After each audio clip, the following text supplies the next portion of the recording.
Damien le partage du manteau. Lorsque soldat, Martin rencontre un pauvre et voyant que le pauvre a froid, il donne une moitié de son manteau à ce pauvre. Et la nuit suivante, le soldat Martin rêve et comprend dans son rêve que le pauvre c'est Jésus et que Jésus l'est choisi pour évangéliser les campagnes. Donc de soldat, il va devenir moine. Il va d'ailleurs fonder le premier monastère de Gaule en 361, le monastère de Ligugé, près de Poitiers. Alors Poitiers, c'est à 100 km au sud de Tours. Et le monastère de Ligugé est exceptionnel parce que c'est un monastère qui fonctionne toujours avec une vingtaine de moines. Puis ensuite, il est devenu évêque de Tours le 4 juillet 371. Et c'est lui qui a demandé la construction de la première église à la place de la cathédrale actuelle. Alors, au fur et à mesure, l'église va devenir une belle cathédrale. La cathédrale que vous avez sous les yeux, c'est le 4e édifice construit à cet emplacement-là, entre 1236 et 1547. Donc nous avons une cathédrale qui est à la fois gothique, mais aussi renaissante. Donc ce que nous allons faire... La restauration de la ville. Donc on réinstalle les vitraux, mais on ne les remet pas dans le bon ordre, parce que ce n'est pas très important. Et le problème, c'est que comme ils ont été entreposés pendant 8 ans dans une carrière de pierre humide, la moisissure a commencé à faire son travail et a commencé à manger les morceaux de verre. Donc on a fini par prendre la décision de restaurer. Mais la première étape de restauration, ce ne sont pas les vitraux, c'est au début des années 90, un nettoyage du chœur. Alors bon, là on ne voit pas forcément très bien parce que c'est sombre, mais on voit que la pierre des voûtes n'a pas la même couleur que la pierre de la nef au niveau des voûtes. Donc parce que tout le chœur a été nettoyé. Une fois que le chœur a été nettoyé, on a pu enfin restaurer les vitraux, comme je disais à l'extérieur, entre 98 et 2003. On les a redémontés par petits carrés de 80 cm de côté. On a enlevé tous les fils de plomb qui avaient été rajoutés excessivement. On a enlevé tous les fils de plomb qui avaient été rajoutés excessivement. On a remplacé tous les morceaux de verre qui étaient abîmés. Et puis l'idée, c'est que j'ai ces vitraux d'extérieur. Alors une fois que le petit carré de 80 cm de côté est restauré, nettoyé, on a fait un moulage de la verrière du XIIIe siècle. Grâce au moulage, on a la forme des personnages. Grâce au moulage, on a repéré là où il y avait du bleu, du rouge et du jaune. Et on a fait fondre du verre dans le moulage pour que ce nouveau verre prenne la forme de la verrière du XIIIe siècle grâce au moulage. Et puis là où il y avait du bleu, on a rajouté une nuance de bleu. Là où il y avait du rouge, une nuance de rouge. Enfin bon, on a rajouté en nuance les couleurs du XIIIe siècle. Et c'est tout oublié. C'est ce qu'on fait tous les jours. Donc c'est vraiment, au niveau restauration, à long terme, une très bonne idée, parce que ça va protéger les vitraux de toutes les intempéries, de tous les vandales. Et c'est un atelier qui est un tourangeau, l'atelier de Vitus, qui a créé cette doublure thermoformée et qui a fait projeter son idée. Sinon, les vitraux eux-mêmes avaient été restaurés à Tivard, l'atelier Loire, qui s'appelle ainsi, près de Chartres.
du bateau.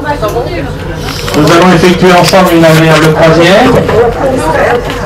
On n'a pas de temps tout à l'heure comme on a eu hier, mais on a beau temps quand même. Hein. Bon, ça va être bien.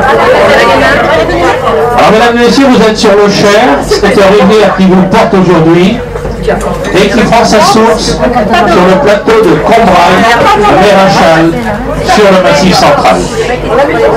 Sa longueur est de 367 km. Et sur cette longueur, vous avez 62 km seulement qui sont navigables entre Tours, qui se trouve en aval du Cher à la limite de la Loire, et Saint-Aignan vers la montagne. Sur cette longueur, vous avez 15 barrages à aiguilles, comme celui de Chissot. Il y a environ 800 aiguilles par barrage. Ce système de barrage à aiguilles a été inventé par un ingénieur français, M. Poiret, en 1838. Et 15 écluses comme celle de Chissot, que nous allons emprunter tout à l'heure, hein, à la descente, à la redescente.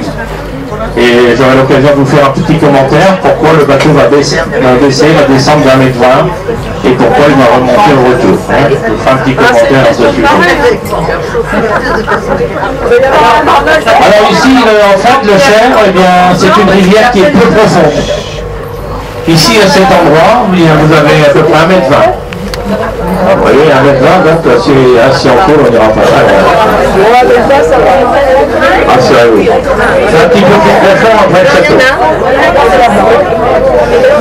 Alors on y trouve aussi du poisson, bien sûr, on cherche, hein, des anguilles, des carpes, de la perche, du sambre, quelques brochets aussi qui se font de plus en plus rares.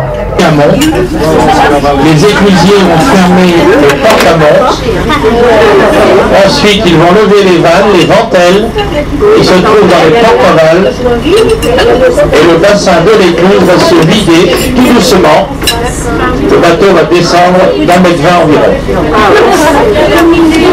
Lorsque nous serons au niveau du bief aval, les portes avales pourront s'ouvrir et nous pourrons nous diriger vers le château de Chenonceau. Nous aurons l'occasion de vous faire un commentaire sur les 4 principaux personnages qui ont marqué la construction de ce monument. Qui naviguaient sur la rivière, sur le Cher, et ce genre de bateau transportait toutes sortes de marchandises, et surtout de la pierre de tuffeau. Cette pierre a été exploitée dans les carrières environnantes, et ensuite elle était trempée dans l'eau pendant plusieurs années, pendant plus de 10 ans, car plus longtemps elle était dans l'eau, plus elle blanchissait, et plus elle devenait résistante. D'ailleurs ici dans la région, il y a des maisons qui ont été construites avec cette pierre de tuffeau, y compris le château de Chenonceau. Et ça soit la tour des Marques. Un grand mouret, on l'aperçoit dans la courbe, cache les jardins de Diane de Poitiers. Juste après la tour des Marques, vous avez à visiter également les jardins de Catherine de Médicis. Comme je vous l'avais promis tout à l'heure, ce qu'il faut savoir et se rappeler, c'est le château de Chenonceau. Donc ils ont mis 100 ans pour le faire. Vous voyez, vous verrez tout à l'heure, ça tient toujours. Hein. Aux anciens, quand ils faisaient quelque chose, c'était du solide. Alors ce qu'il faut retenir de la construction de Chenonceau, sa construction a débuté en 1490 et a duré pendant 100 ans. Personne à qui c'est la première fois qui passe sous un château, car c'est un des seuls, le seul château au monde qui traverse la rivière et on peut passer en dessous avec un bateau passager. Si c'est la première fois, eh bien il faut faire un vœu tout simplement. Vous avez tout deviné. Et à cet endroit, c'est la partie la plus large, il y avait la ligne de démarcation pendant la Deuxième Guerre mondiale.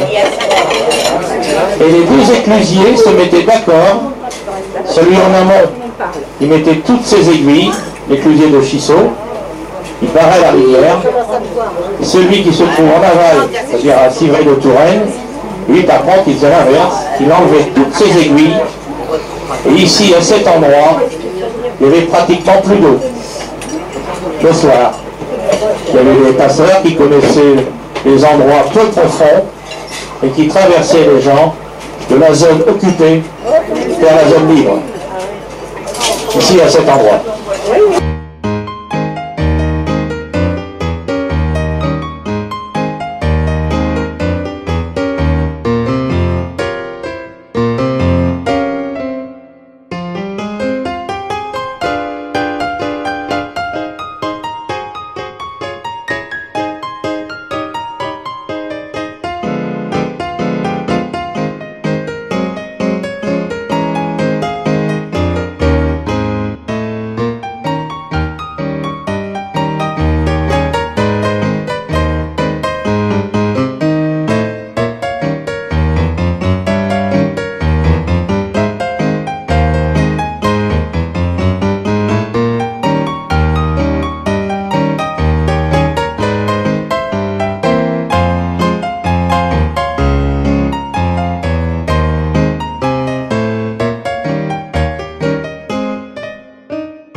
Bien, alors, je suis ravi de vous accueillir, château construit en 1471 et fait de briques et de pierre comme vous pouvez le regarder.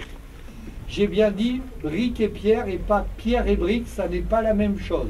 La dominante est brique, donc briques et pierre. Alors, le château appartient depuis 162 ans à la famille Saint-Brice. C'est donc un domaine privé, un château privé, qui accueille 360 000 visiteurs par an, c'est-à-dire pratiquement 1000 par jour, si je fais une moyenne. C'est dans ce château que Léonard de Vinci a passé 31 mois, 2 ans et 7 mois. Il est arrivé en 1516. Nous sommes en 2016, c'est-à-dire que c'est le 500e anniversaire, cette année, Champagne, excusez-moi l'expression, de l'arrivée de Léonard.